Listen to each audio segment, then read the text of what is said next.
Now, Princess Charlotte has been given a new honour, and again, it's a connection back to her grandmother. Princess Charlotte may be given a new honour. Yeah, the story is that Princess Charlotte, who is 7, may very well be given the title Duchess of Edinburgh. Now, that title has been vacant since the death of the Queen, who was obviously herself Duchess of Edinburgh. It was one of her titles. On her death, it went to the Crown, but it's not been used by the King, Charles. It is now his to give to whoever he chooses. The original intention was that it was going to go to his younger brother, Prince Edward. But now the suggestion is he wants to promote those members of the royal family who are higher in the line of succession. And Princess Charlotte, at 7, is 3rd in line to the crown. Prince Edward is way down at number 14. Now, it's not inconceivable that obviously Charlotte could one day become queen if her brother George were to predecease her and have no children. I know this all gets a bit complicated. It's very sort of British, but it is conceivable that she could become queen. So the idea is that giving her this very prestigious title now would be a recognition of her seniority within the royal family. I get the point. If the king's son's son died or gave it away, then the king's son's daughter would end up being the queen, right?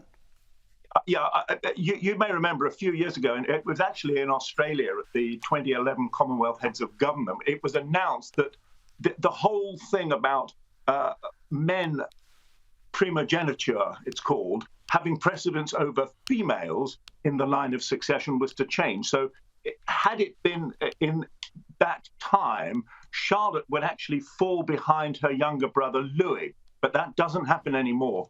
So she retains her position in that line of succession, even though she has younger male siblings. Difficult, right?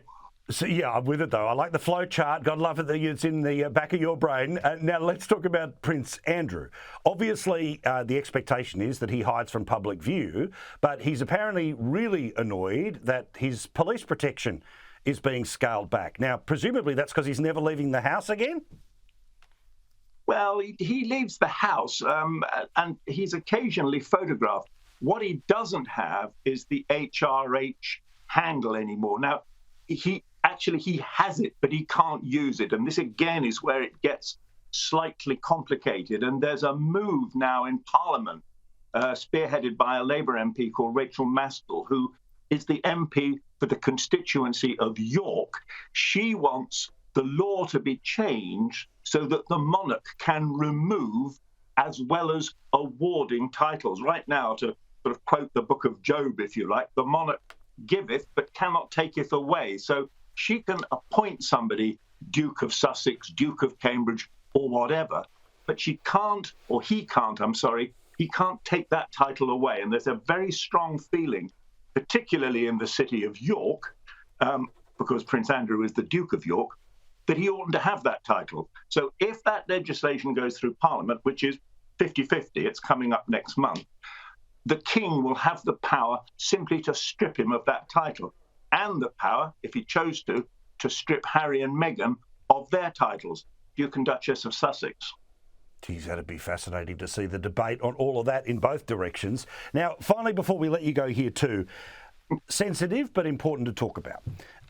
The Queen's death certificate had dying of old age on it. Now, this is something that I think it's only 2% of people in the UK end up having listed as a cause of death.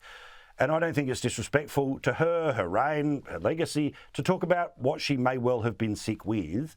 And there's some early reports that it may well have been the terminal, a particularly difficult version of cancer. There's a lot of speculation about this. In actual fact, my own mother's death certificate was old age, so it's unusual. My hunch is that this was done to stop speculation, to stop people talking about what may or may not have been afflicting the Queen. I mean, what we do know, and again, this comes back to the Giles Brandreth book that we were talking about earlier. What we do know is that even up to a couple of days before her death, the Queen was in good spirits.